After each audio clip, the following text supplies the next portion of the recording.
Welcome into this Edward Waters Sports Outbreak exclusive. I'm Joshua Jackson here with the new head coach of the Edward Waters men's basketball program, Coach Cabral Huff. Coach, congratulations again on the job. Welcome to Jacksonville, and I know you're very, very excited to be here at Edward Waters. Definitely excited about the opportunity to bring winning back here to Jacksonville, back here to Edward Waters University, and excited about the opportunity to work with some great people. I'll kind of piggyback to what happened last week at the press conference when you had your podcast, a great podcast that you had last week. Question was asked, has it set in that you're the head men's basketball coach at Edward Waters? It was kind of a tentative answer. I'll ask again now that we're just about a week removed from that. Has it set in now that you're the head coach here at Edward Waters University?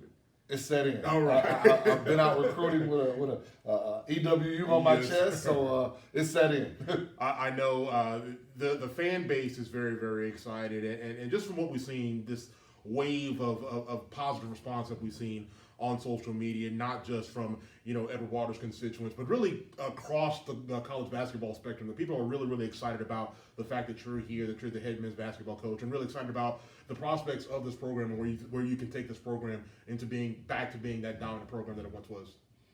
I think it just speaks for the relationships that I've been able to build at any stop, no matter where it's been. Being who I am, being a winner, a developer, a great person.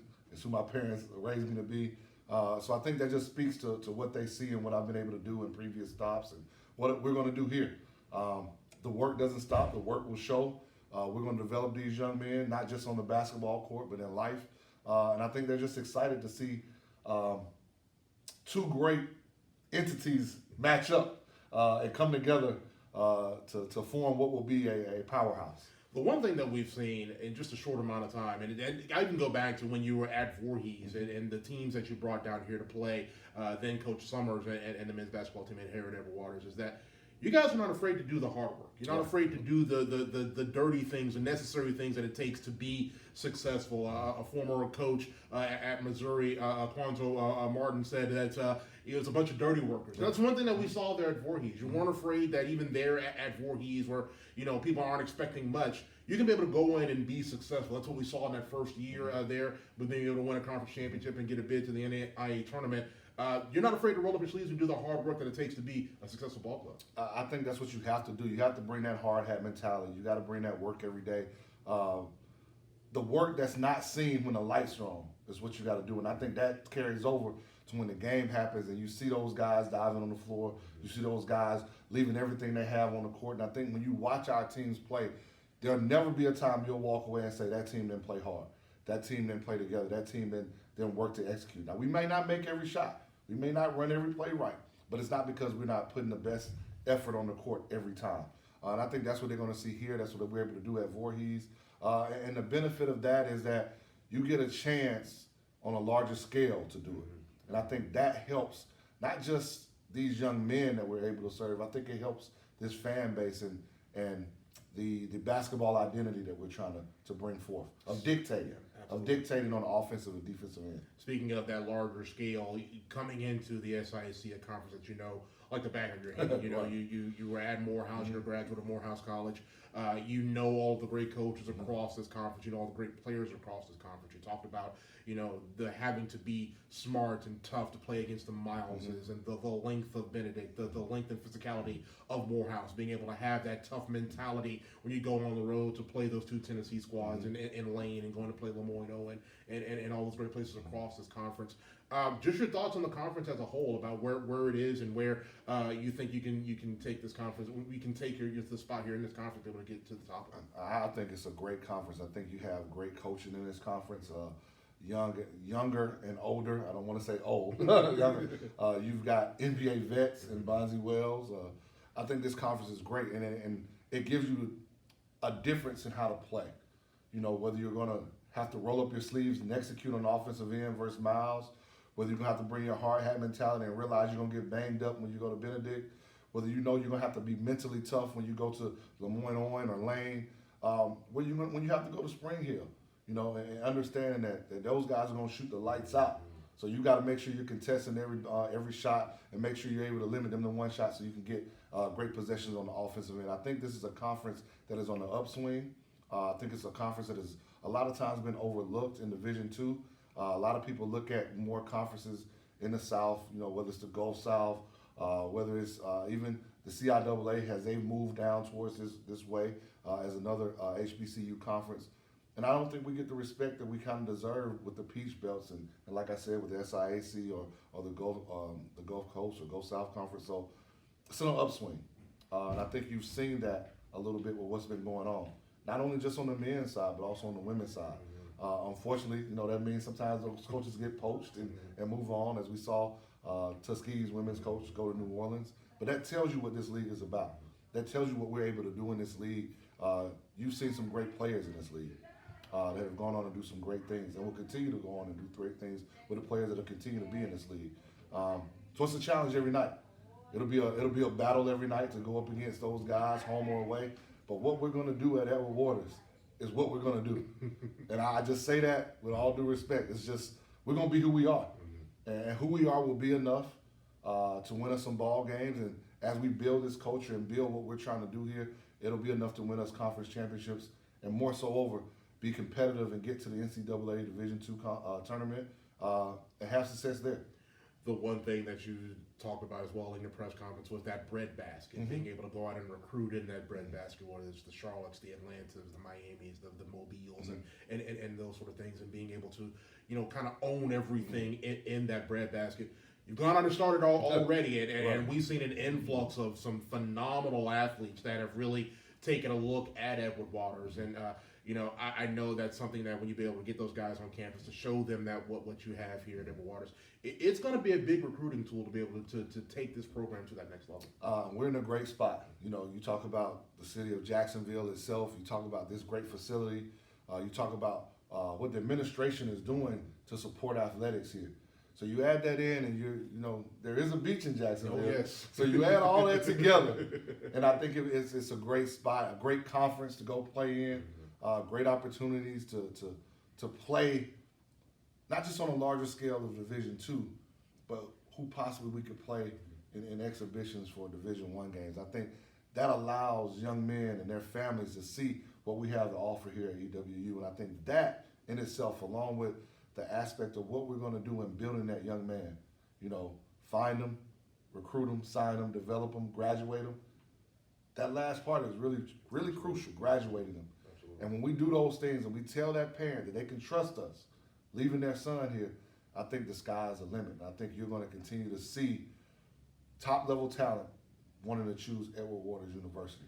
And with that being said, I want to make sure people in Florida are going to see this purple and orange. Yeah. They're going to see us, and we're going to utilize that bread basket like we said, and I think we've gotten off to a great start. I know that you have great relationships with the two Division I coaches here in the city. Head coach Matthew Driscoll, who's done a phenomenal job there at North Florida. Jordan Menzie, in just his third year, has really turned that Jacksonville program around. And you talked about, while you have great relationships with them, you're not afraid to go up against them in terms of being able to go out and get those top recruits to be able to bring them here to Edward Waters and be able to compete there in the purple and orange. You have to. I mean, we're all in this city together, and we will. All three of us want to bring this city together, and we want to use basketball to do that. And that being said, I'm not going to take a backseat just because ours says NCAA Division II and theirs says NCAA Division I. I'm not, and those guys know I compete. They compete just as hard as we do. But we want to be in the same battles for those guys with some of those recruits that we have. A lot of that means being in the same battles with some recruits that are here in Florida that start at that high school level. And then when you start tumbling around and going to get the older guys, the JUCO or the transfer guys, we want to be in some of those battles. And I think we can. I don't think there's much difference in what we have to offer than what they have to offer, other than being Division I and being Division II. And so when they walk in that gym, just like when I was at Alcorn State and I was going against Power Fives or mid-majors, they're going to see and say, well, there's Edward Waters, and there's Jacksonville, and there's Gulf Florida. Just got to choose which side of the water you want to be on. I like it. The one thing that we've seen is that, again, you've really gravitated a lot with social media, with being able to get your message out on social media. the advent of social media as within the past, say, 10, 15 years, and it's just really just kind of exploded.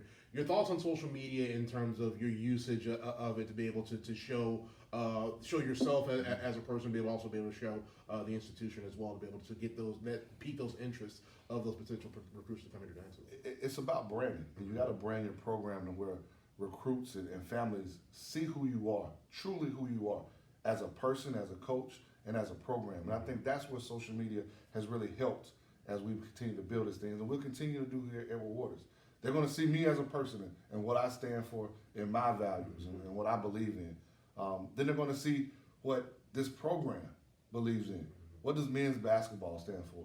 And then ultimately they're going to see what Edward Waters, this university, this institution, what we stand for. And I think when all three of those mesh, which is why I'm here, right? Because it's all about fit when you find a coach and you're finding somewhere to work.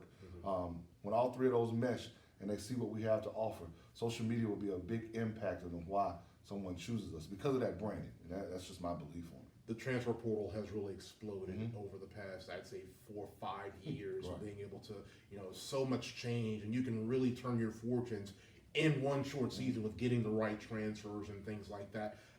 As a coach, what's your thoughts on the transfer portal in terms of, how that can help your program to be able to get it to that next level? I talked about it in my presser, and I said adversity, right? And it's not what happens, but it's how you respond to it. So what's happened in college basketball has been the transfer portal and immediately being eligible to play. So now it's how we respond to it as a coach, as a program, at any level. You've got to adapt. And so right now we're adapting to it. And so right now the phrase has been, got to get old and stay old. I do agree with that, but I think there's a mixture that we got to have. So will we tap into the transfer portal? We sure will. We'll look at guys that fit us, that want to be us, that are in that transfer portal. But we're going to have that mixture. Transfer portal, JUCO guys, high school guys. The transfer portal has helped a lot of programs, right? It's hurt some, unfortunately. We are hoping that because of the relationships that we build in our program, that we won't get hurt by the transfer portal as much. It's going to happen. There are going to be guys that are going to transfer out for whatever reason. And some of those will be because we recruit guys that are better than our level, and they may get called by someone that's better than us. We're hoping our relationship keeps them here, but we understand that it may happen. So we're going to utilize the transfer portal. We're going to utilize it to our advantage, but we're still going to be us. We're still going to recruit the right kind of guys, our kind of guys. Better people make better players. Last thing, when you came here on your visit and you got a chance to sit down and speak with us as a staff and speak with, with President Faison and A.D. Rich, and you really talked a lot about family and what you saw here at Edward Waters, and you've really, in just a short amount of time, have really come in and really assimilated very well into our family. Your thoughts on, the family atmosphere that you've seen here at Edward Waters and how, getting everybody to kind of buy in, work together so we can really not only take men's basketball to the next level, but the institution and the athletic department to that next level. I think it says a lot when you see people who have been in a place for a long time. Not because they're content or complacent, but because they see what this place has to offer and they want to continue to see it reach towards the next level of excellence. And that's what I saw when I came. That's what I continue to see every day in my brief time so far here. That's why I'm so eager to put these guys on the floor and bring that atmosphere that we want to have, that jungle rambunctious atmosphere that I talked about here in our arena here. But it's these people in the city, man. It's this community that I really want them to understand that we're for them. And if they can understand the kind of family, the kind of people that we had at work at this institution, I think they'll get behind us. And that fan base can really, it can have us take off. It can change. Every night you walk into this gym and it's electric and you feel those goosebumps when you walk out as a head coach. That's what I want. That's what we're going to get, and that's what we're going to have here. Absolutely. Coach, we appreciate the time, and we'll send you back on the road, go get us more Tigers, and we'll look forward to talking with you down the road. Thank you. That's the new head coach of the Tigers of Edward Waters University, Cabral Huff. I'm Joshua Jackson. We'll talk to you again later down the road.